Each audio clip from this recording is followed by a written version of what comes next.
दोस्तों नमस्कार, मैं हिमांशु शर्मा और आप देख रहे हैं एस्ट्रो विद शर्मा जी।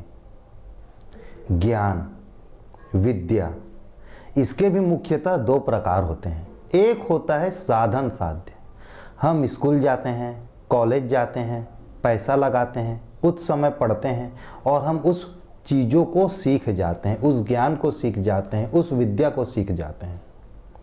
लेकिन ज्योतिष सिर्फ साधन साध्य का विषय नहीं है, यह साधन साध्य के साथ कृपा साध्य का भी विषय है।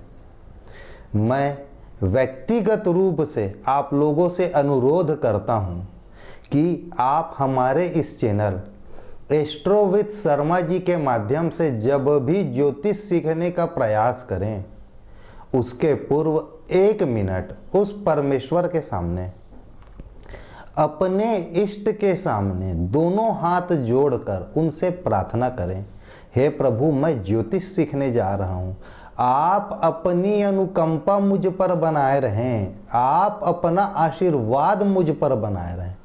ज्योतिष शास्त्र सिर्फ साधन साध्य का विषय नहीं है, इसे सीखने के लिए ऊपर वाले की अनुकंपा अति अनिवार्य है। चलिए फिर आज के कार्यक्रम को प्रारंभ करते हैं।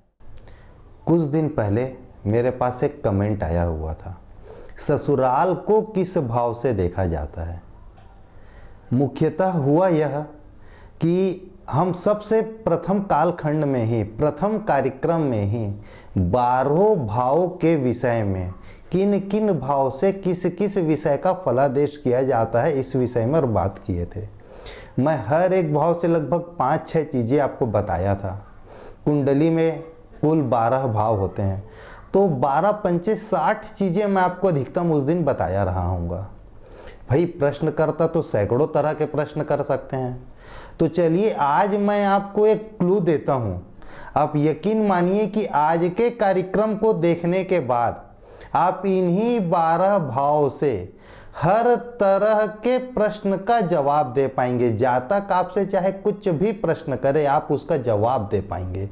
आज मैं इन 12 भाव के बेस पे आपको रिश्तेदारी को देखना बताता हूं।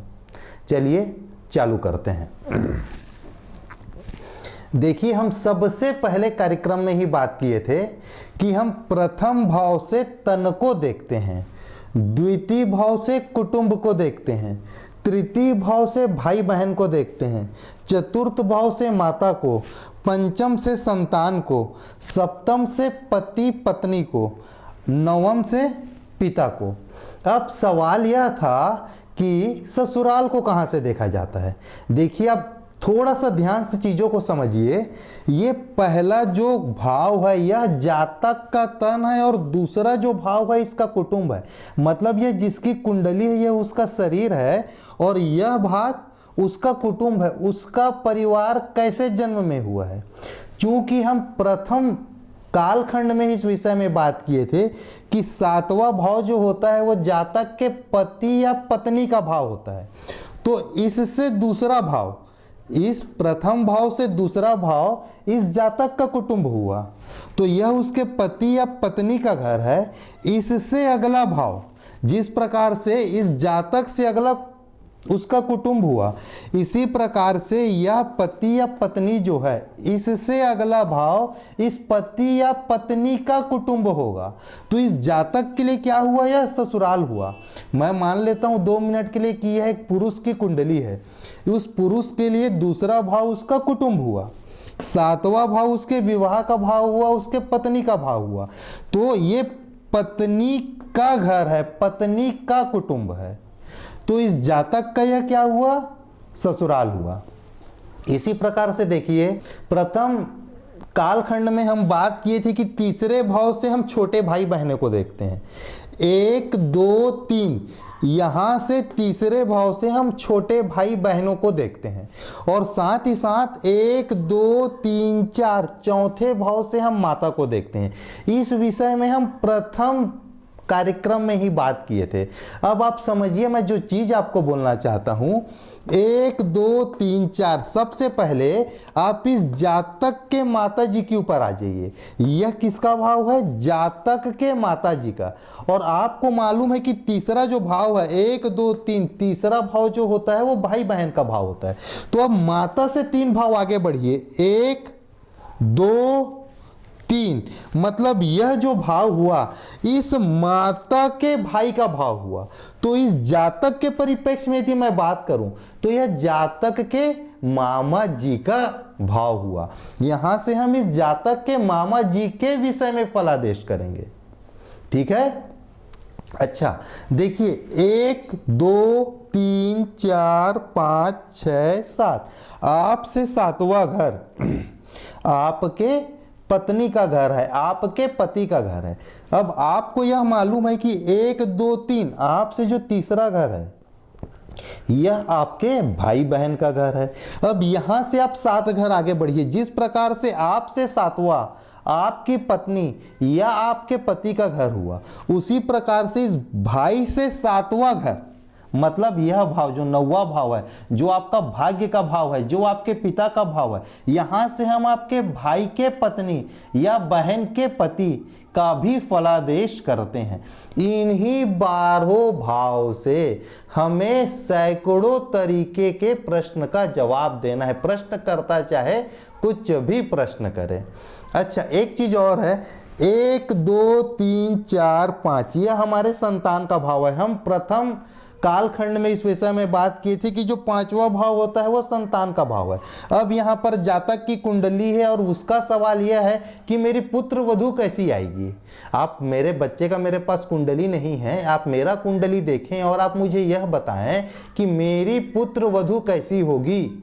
तो हमको यह मालूम है कि 1 2 3 4 5, जो 5वां भाव होता है, चाहे यहाँ नंबर कुछ भी लिखा हो, यह कुंडली 3 नंबर से चालू हो, 5 नंबर से चालू हो, 12 नंबर से चालू हो, यहां से गिनते हुए हमें 5वें भाव में आना है। 1 2 3 4 5, जैसे ही हम 5वें भाव में आएंगे तो यह हमारे संतान का भाव हुआ। अब आपसे 7वां आपके पत्नी का भाव है, तो आपके संतान से 7वां, मतलब यह जो 11वां भाव है, जो आपके लिए आय का विषय है, जो इस कर्म को करने वाले लाभ को जो भाव प्रदर्शित करता है, यहीं से हम पुत्र वधू के विषय में भी फलादेश करते हैं। अच्छा इसी प्रकार से जैसे यह आपके वाणी का भाव है, दूसरा भाव न सिर्फ आपके कुटुंब का भाव है, साथ ही आपके धन का भाव है, आपके वाणी का भाव है। इसी प्रकार से यह माता से जो अगला भाव होगा, यह चूंकि इससे दूसरा आपके तन से दूसरा आपकी वाणी का भाव हुआ, इसी प्रकार से यह आपकी माता का भाव है, यह आपकी माता का तन हुआ, इससे दूसरा भाव, यहां से हम आपके माता के आर्थिक स्थिति, माता की स्थायी संपत्ति, माता के वाणी, इन सब चीजों का फलादेश करते हैं। ठीक है। अच्छा एक चीज और, यह 12वां जो भाव होता है यह व्यय का भाव है।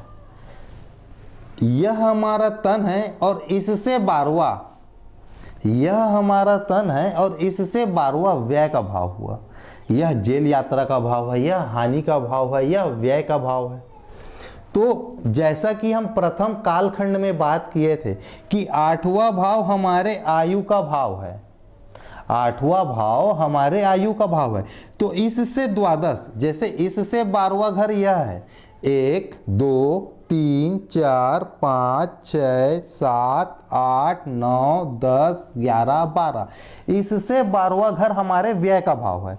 इसी प्रकार से यह जो हमारे आयु का भाव है उससे 12वां घर यह आएगा। आप यहां से काउंट कीजिए 1 2 3 4 5, इस प्रकार से जब आप यहां पहुंचेंगे तो यह 12वां घर होगा।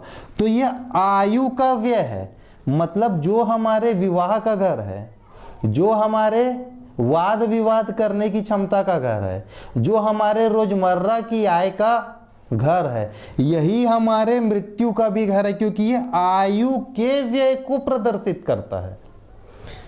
इस तन के हिसाब से व्यय यह व्यय है, लेकिन जब आप 12 भाव हर जगह व्यय का काम करेगा। जिस प्रकार से यह माता का घर है तो माता के व्यय को हम यहां से देखेंगे, क्योंकि इस भाव से यदि मैं गिनना चालू करूं तो यह जो 12वां जो भाव होगा वह यह वाला भाव होगा। 12वां भाव, हर भाव से जो 12वां भाव है वह उन चीजों के व्यय को दिखाता है। अच्छा, एक बहुत बड़ी चीज और है, बिल्कुल ध्यान से देखिएगा, बिल्कुल ध्यान से समझिएगा। मैं आपको एक चीज बोला था कि 5वां जो भाव होता है वहां से हम संतान को देखते हैं। यहां तक तो सब कुछ ठीक है, लेकिन दूसरा पुत्र, यहां से हम संतान को देखते हैं, यहां तक तो सब सही है, लेकिन दूसरा जो पुत्र होगा वह सिर्फ आपकी संतान नहीं है, वह इस प्रथम संतान की भाई या बहन भी है। प्रथम संतान को तो हम 5वें भाव से देखते हैं, यहां तक ठीक है। मैं फिर से रिपीट करता हूं, जो दूसरी संतान है वह प्रथम संतान की भाई या बहन है।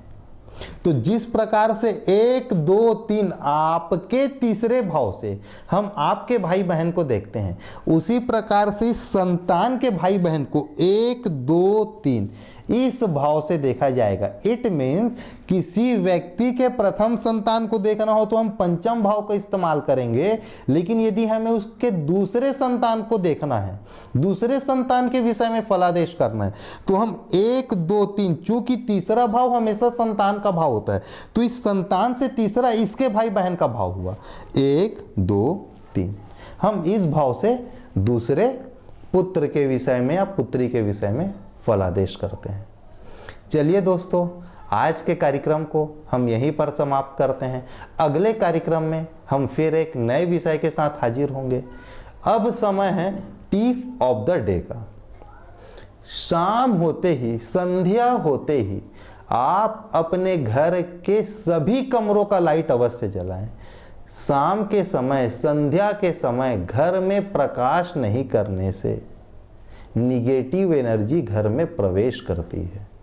इसलिए आधे घंटे के लिए आप भले घर में अकेले हो, आपको भले एक कमरे में ही रहना हो, लेकिन घर के हर हिस्से का लाइट आप अवश्य शाम को आधे घंटे के लिए जलाएं। ठीक है दोस्तों, नमस्कार। अगले कार्यक्रम में फिर एक नए विषय के साथ हमारी मुलाकात होगी। धन्यवाद।